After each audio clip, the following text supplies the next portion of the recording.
Assalamualaikum warahmatullahi wabarakatuh. Baik, teman-teman, sebelum kita mulai pelajaran pada pagi hari ini, marilah kita berdoa menurut kepercayaan dan keyakinan kita masing-masing. Berdoa mulai. Berdoa selesai. Baik, teman-teman, pada kesempatan kali ini mungkin ini pertemuan yang pertama ya teman-teman ya. Baik, pada pertemuan yang pertama ini kita akan membahas tentang pengenalan kendaraan bermotor. Jadi, sejak kapan sih kendaraan bermotor itu ada gitu? Next saja. Baik ya, yang pertama itu sejarah perkembangan kendaraan bermotor. Eh, Lebih spesifiknya kita akan membahas sepeda motor dan mobil ya. Baik, sejarah perkembangan sepeda motor. Pada tahun 1885, Gettelbert Daimler dan Wilhelm Maybach dari Jerman menciptakan sepeda motor bermesin pertama yang disebut dengan Daimler Reitwagen. Mungkin untuk secara gambarnya seperti ini. Karena mungkin ya di zaman-zaman kita itu sudah nggak paham ya bagaimana sejarah perkembangan motor dari dulu. Baik yang pada tahun 1893 ada seorang yang mengembangkan Hinterbrand on Vollmer, pabrik sepeda motor di Munchen, Jerman, menjual sepeda motor pertama untuk umum. Bisa kita lihat ini ada sepeda motor yang menggunakan mesin juga. Ada juga pada tahun 1903 ada yang menciptakan motor juga, William S. Harley dan Arthur Davison memproduksi sepeda motor di Milwaukee, Amerika Serikat dan menamakannya itu Harley Davidson. Mungkin kalau disebut Harley Davidson itu udah nggak asing lagi ya, udah nggak asing lagi. Oke, next. Oke, ya untuk sejarah perkembangan mobil. Pada tahun 1886, ada seorang insinyur dari Jerman yang dinamakan Karl Benz, mengembangkan mobil pertama di dunia yang menggunakan bahan bakar bensin, yaitu Benz Phaeton atau Motorwagen. Mungkin secara gambarnya seperti ini juga, teman-teman.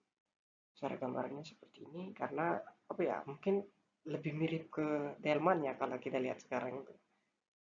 Eh, Hanya saja Delman kan di sini pakai kuda ya teman-teman. Kalau dulu itu eh, yang diciptakan oleh insinyur dari Jerman yaitu namanya Karl Benz itu dia mengembangkan mobil. Hanya saja kita di sini tuh apa namanya kembangkan Delman dan mungkin Delman itu inspirasi dari Karl Benz ya.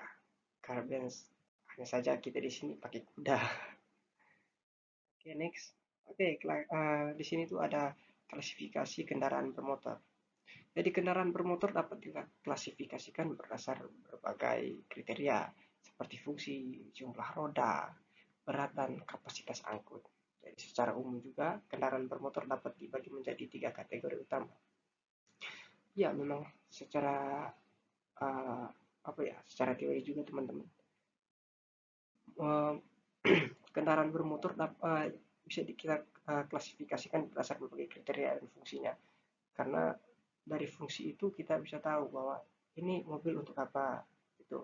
Misalnya jumlah rodanya berapa, berat dan kapasitas angkutnya berapa gitu.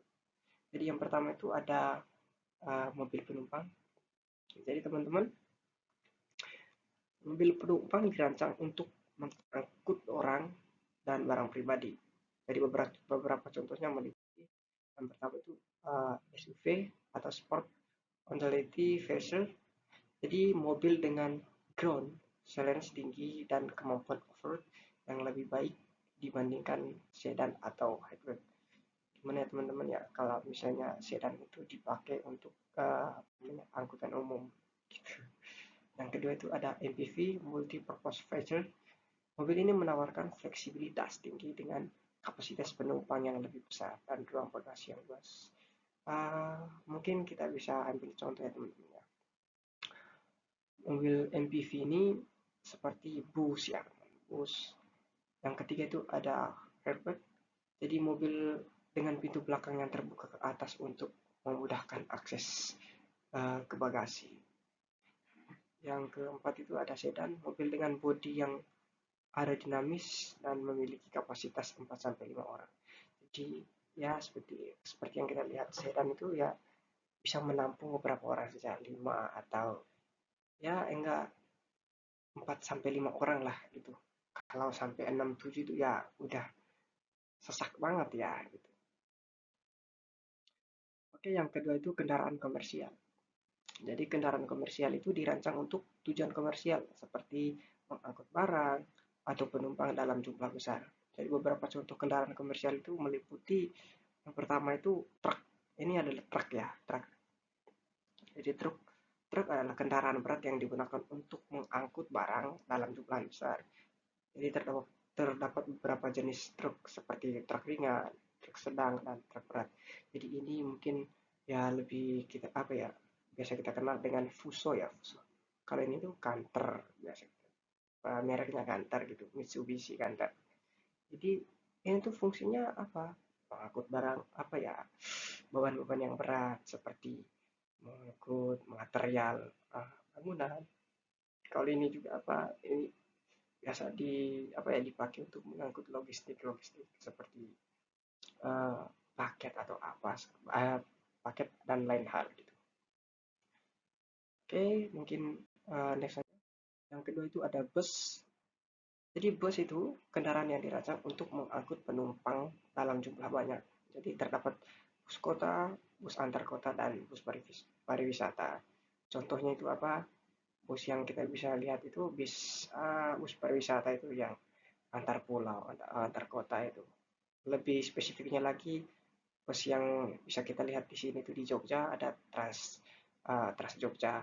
Jadi Trans Jogja itu dia itu mengangkut banyak orang, mengangkut penumpang dalam jumlah yang banyak. Nah, sedangkan van, kendaraan komersial yang lebih kecil dari truk, sering digunakan untuk mengantar barang atau sebagai kendaraan operasional perusahaan. Ya, contohnya APV itu. APV kan ya dia itu muatnya cuman ya sampai berapa orang ya, 6 atau 7 orang juga itu, karena kabinnya tidak terlalu besar. Oke, ini ada ketiga itu sepeda motor. Jadi sepeda motor adalah kendaraan yang memiliki dua atau tiga roda dan digerakkan oleh mesin. Sepeda motor merupakan salah satu jenis transportasi yang paling umum digunakan di dunia, termasuk di Indonesia ya teman-teman.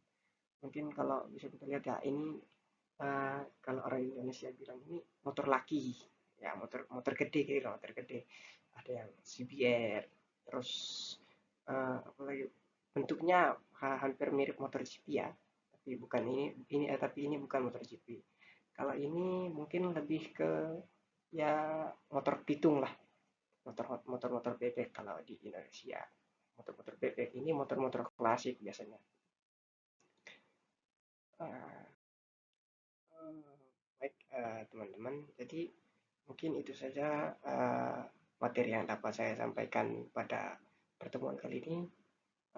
Jadi Bapak minta itu tolong ya teman-teman pelajari lebih dalam lagi tentang bagaimana sejarah perkembangan sepeda motor atau mobil di Indonesia atau sejarah kendaraan bermotor di dunia lah, dunia.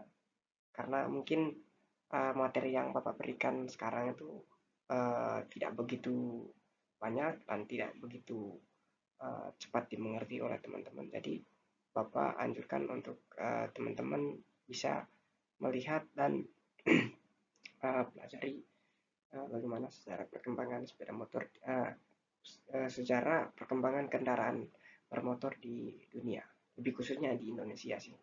Oke, mungkin untuk pertemuan kali ini kita cukup sampai di sini uh, untuk mengakhiri pembelajaran pada pagi hari ini. Marilah kita berdoa menurut kepercayaan kita masing-masing. Berdoa mulai. Baik, berdoa cukup. Uh, saya akhiri pertemuan kali ini. Assalamualaikum warahmatullahi wabarakatuh. Selamat pagi.